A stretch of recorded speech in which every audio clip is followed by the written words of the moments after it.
Good evening. आज हम topic लेंगे गति का नियम। 11th फिजिक्स और रीट के अंदर भी हमारा एक टॉपिक है जिसको हम बल, पेशीय बल की बात करेंगे। उसका कॉन्सेप्ट जो है उससे पूरा जुड़ा हुआ है, तो इस कॉन्सेप्ट को भी हम यूज कर लेंगे और ये हमारा एक टॉपिक भी क्या हो जाएगा, कवर हो जाएगा। इन दोनों को टारगेट बनाते हुए हम काम करेंगे। तो दोनों के लिए चलेगा, हिंदी इंग्लिश मीडियम बोथ के लिए। रीड का भी टॉपिक हो जाएगा कवर, जिसमें बल की बात करेंगे, और 11th का भी। तो देखो, एक्चुअली ये चैप्टर है गति का नियम। गति का नियम, गति से संबंधित हमने बात की थी। गति क्या होती है? किसी वस्तु की, किसी कण की स्थिति में समय के साथ होने वाला परिवर्तन गति कहलाता है। वस्तु की स्थिति में समय के साथ परिवर्तन, ये परिवर्तन तो वस्तु क्या कहलाएगी? गतिशील कहलाएगी। हम बात कर चुके हैं गति के बारे में। अब ये गति करते समय किन नियमों का पालन करता है, क्या नियम होते हैं, या हम कह सकते हैं कि उसके अंदर परिवर्तन कौन लाएगा, कौन जिम्मेदार है। तो मैं आपको ये बताना चाहूंगा कि in laws of motion we discuss mainly about the force. Force का जो कॉन्सेप्ट एराइज हुआ था, बल का जो कॉन्सेप्ट दिमाग में आया था, वो गति के नियम की बदौलत आया।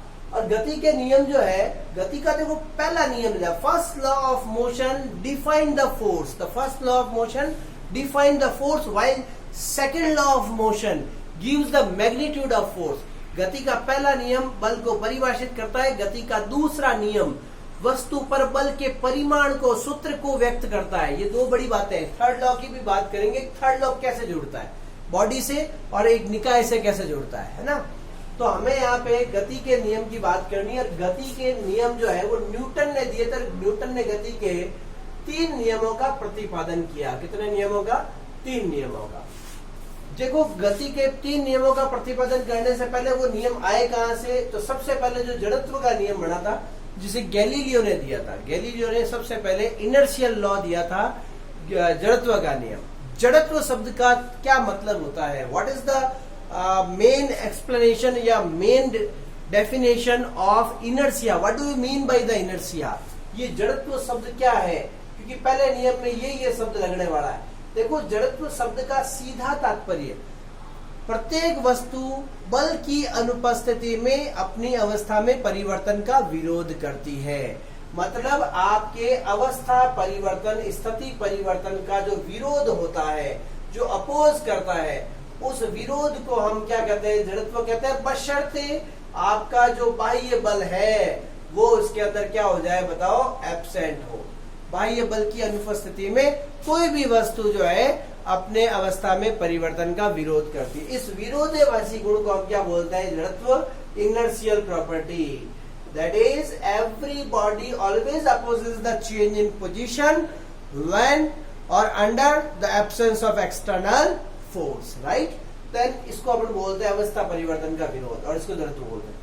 जड़त्वीय जो गुण है उसे यूं देखा जाए, इस गुण को एक भौतिक राशि के रूप में डिफाइन किया गया और उसको जड़त्वीय द्रव्यमान बोला गया। और इसका वास्तविक तात्पर्य किससे होता है, बताओ? द्रव्यमान, एम से होता है। जड़त्व शब्द का सही आकलन वस्तु के द्रव्यमान, उसके मास से होता है।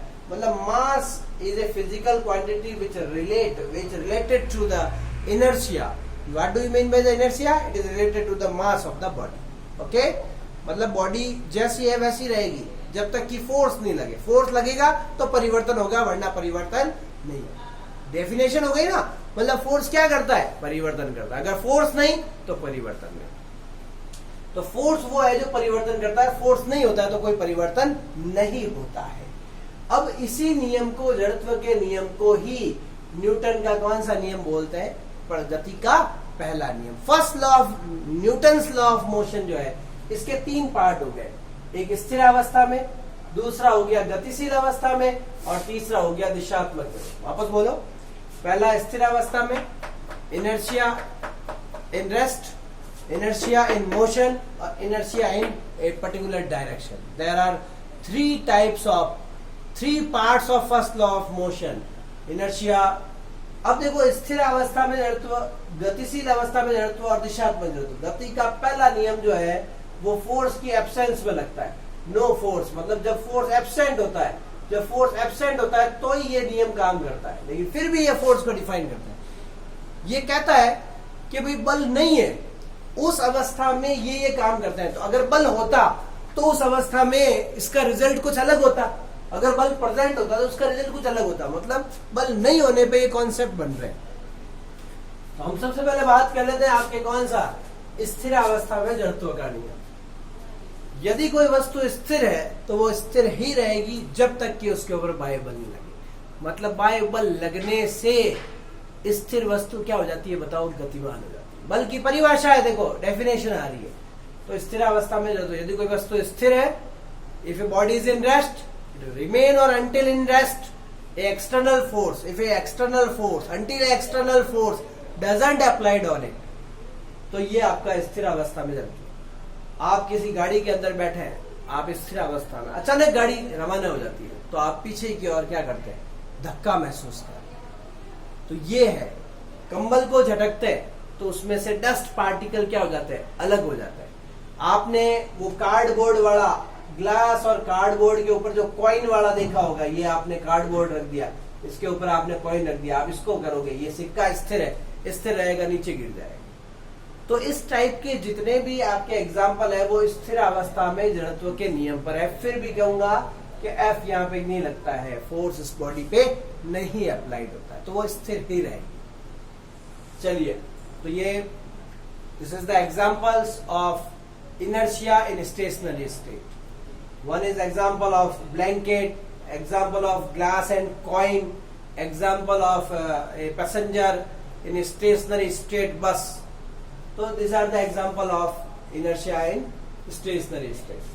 Now, अब हम बात करते हैं गतिशील अवस्था में जड़त्व। मतलब एक बॉडी क्या कर रही है, यदि एक वस्तु गतिशील है तो वो उसी अवस्था में गतिशील रहेगी, उसी क्या कह सकते हैं वेग से गति करेगी जब तक कि उसके ऊपर क्या नहीं लगे, बाह्य बल। यदि कोई वस्तु गतिशील है तो उसी अवस्था में उसी वेग से गति करती रहेगी जब तक कि उसके ऊपर बाह्य बल। If body is in motion then its remain or in motion until external force does not applied on it. आप फोर्स नहीं लगाओगे तो वो उसी प्रकार गति करती रहेगी जैसी वो कर रही है, जो जैसी थी वो वैसी रहेगी, मतलब उसकी अवस्था में परिवर्तन नहीं होगा। गतिशील अवस्था गतिशील ही रहेगी।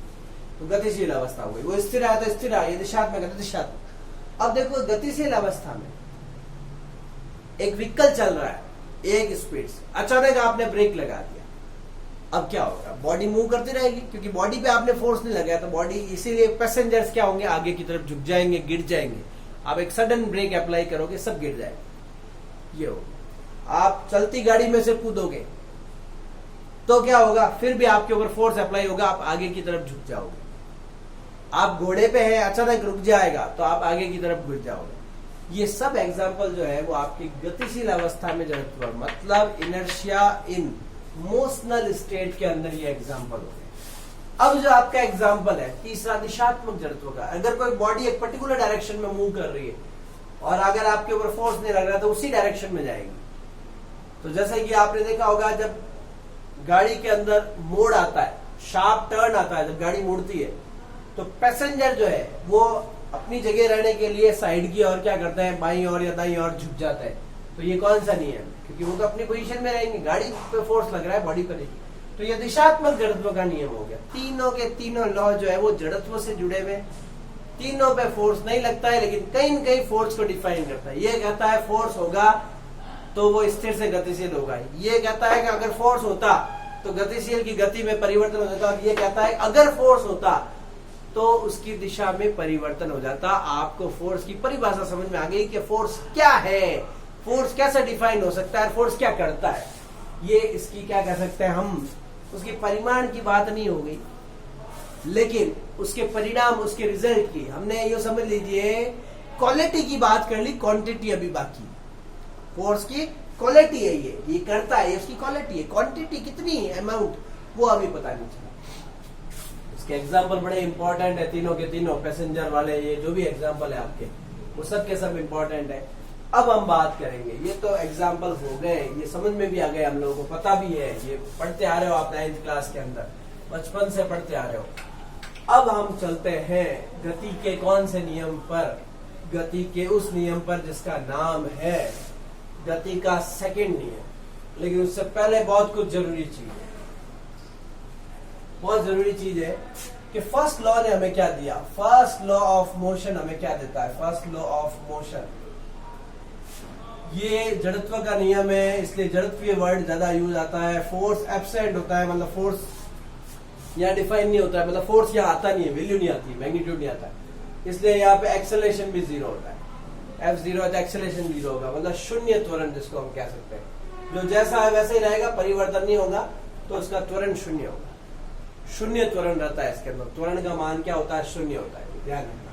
फर्स्ट लॉ ऑफ मोशन हमें ये देता है, सिर्फ it defines the force, it define the force, ये फोर्स को डिफाइन करता है कि फोर्स क्या कर सकता है, स्थिर वस्तु को क्या कर सकता है, गतिशील कर सकता है। गतिशील वस्तु की गति में परिवर्तन कर सकता है, मतलब उसको गति में परिवर्तन भी कर सकता है, उसको स्थिर भी कर सकता है, और उसकी दिशा में भी क्या कर सकता है, परिवर्तन। Force is a physical quantity which changes the motion, which changes the stationary state to in motional state, which changes the motion to stationary state, और which changes the direction। इसके चार काम है फोर्स के, ये चारों काम इसको डिफाइन करता है। ये कहां से आया? फर्स्ट लॉ से है। मैंने सेकेंड लॉ की बात ही नहीं की, ये लीजिए साहब, फर्स्ट लॉ आपका कंप्लीट, मतलब आपने फोर्स को डिफाइन कर दिया, फोर्स क्या बला है वो समझ गए। चलिए कोई बात नहीं, कंटिन्यू है। अब हम बात करते हैं, सबसे पहले हमें समझना पड़ेगा किसके बारे में, बताओ, संवेग के बारे में। संवेग क्या है, जिसको इंग्लिश में हम बोलते हैं क्या, बताओ, मोमेंटम। देखो यू संवेग अलग होता है, हिंदी के अंदर संवेग अलग है, इमोशंस जिसको हम बोलते हैं ना, यहाँ पे मोमेंटम है। किसी वस्तु का संवेग जो है, बहुत सिंपल सी बात है, इसको तोड़ोगे आप तो यहाँ पे एक वर्ड आएगा सहती, इनटू क्या आएगा, वेग। सह से सहती, और सहती का मतलब क्या होता है, द्रव्यमान, जड़त्व इनटू वेग। हमारे यहाँ पे जड़त्व तो जुड़ा हुआ है, उस जड़त्व के साथ में आपने क्या जोड़ दिया, वेग।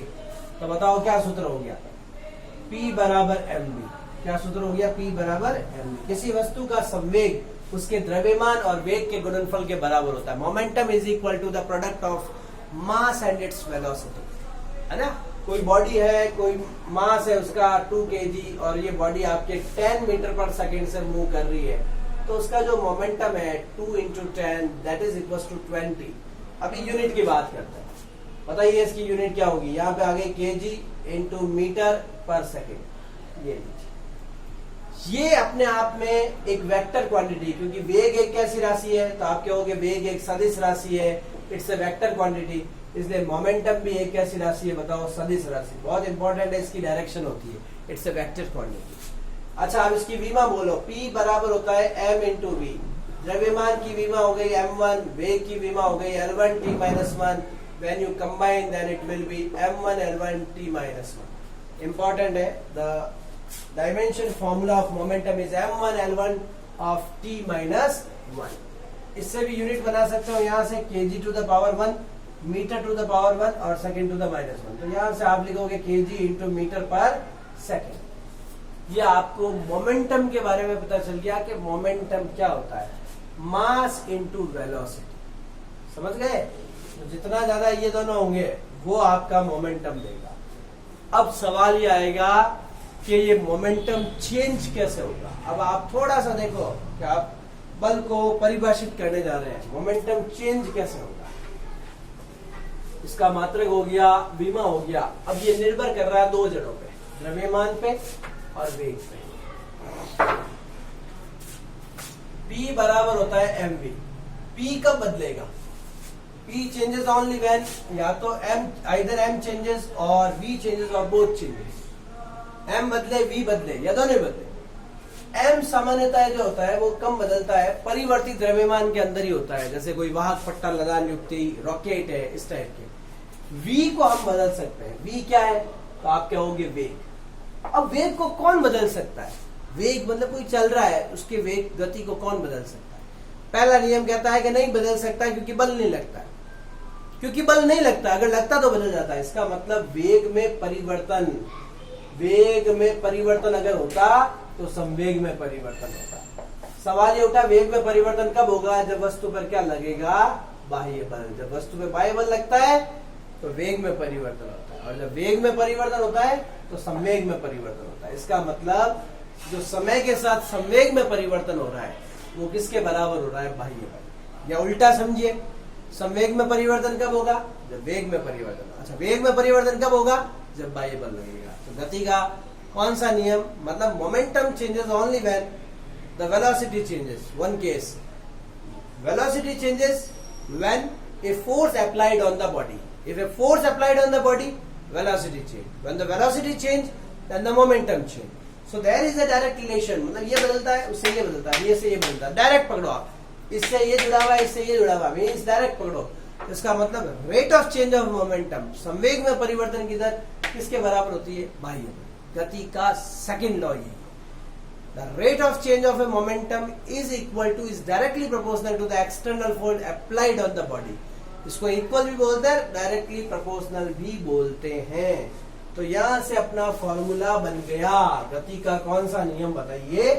सेकंड नियम। गति का सेकंड नियम फोर्स का फॉर्मूला देता है। तो this is the second law of motion. Second law of motion gives the formula, magnitude, परिमाण, सूत्र देता है बल का।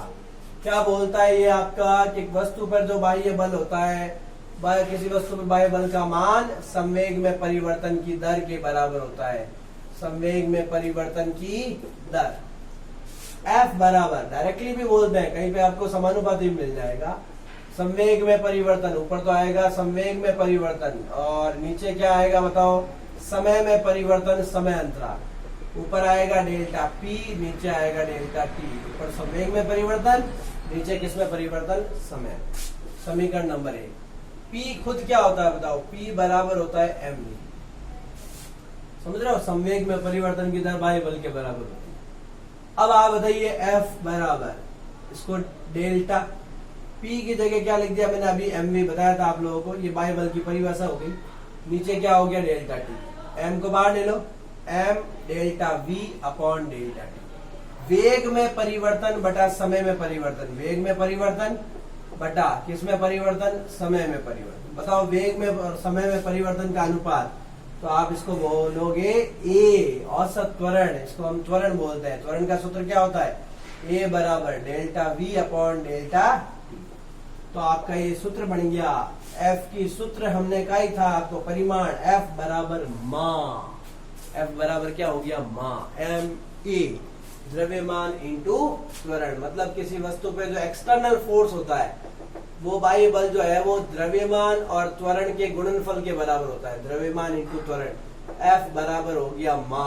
याद रखने के लिए एफ बोले तो फादर और एम ए बोले तो आपके क्या हो जाएगा बताओ? माँ। तो ये माता पिता सूत्र जो कॉम्बिनेशन बना है, इधर माँ आ गई, इधर पापा आ गए, माता पिता दोनों का कॉम्बिनेशन बैठ गया, तो ये सूत्र हो गया एफ बराबर एम ए। इस फॉर्मूले से आप एफ को और ज्यादा परिभाषित कर सकते हो कि बल वह राशि है जो किसी वस्तु में त्वरण उत्पन्न करती है। बल वह भौतिक राशि है जो किसी वस्तु में त्वरण मतलब वेग में परिवर्तन करती है। बात वही है, बात तो घूम फिर के फर्स्ट लॉ से ही आएगी। मतलब यहाँ पे एफ होता है, सेकेंड लॉ में एफ क्या होता है? प्रेजेंट होता है। हम इसको यहाँ पे डिफाइन करते हैं, होता है, एग्जिस्ट करता है। और फर्स्ट लॉ में वो एग्जिस्ट नहीं करता है। तो F equals to M A, मा, एम ए मा, एफ इक्वल्स टू मा, द्रव्यमान इंटू त्वरण। बल वो है जो किसी वस्तु में जिसमें द्रव्यमान है उसको त्वरण देता है, या किसी वस्तु में त्वरण उत्पन्न करने के लिए कौन जिम्मेदार है? बाह्य बल जिम्मेदार। त्वरण अराइज कौन करता है? बाह्य बल अराइज करता है। और नई परिभाषा बन गई। तो आज हमने बाह्य बल की थोड़ी सी परिभाषा और थोड़ा सा बेसिक समझा। अगले लेक्चर में हम इसको आगे कंटिन्यू करेंगे। तो परिभाषा हो गई, सूत्र हो गया, अब उसको आगे कंटिन्यू करेंगे। Okay, thank you.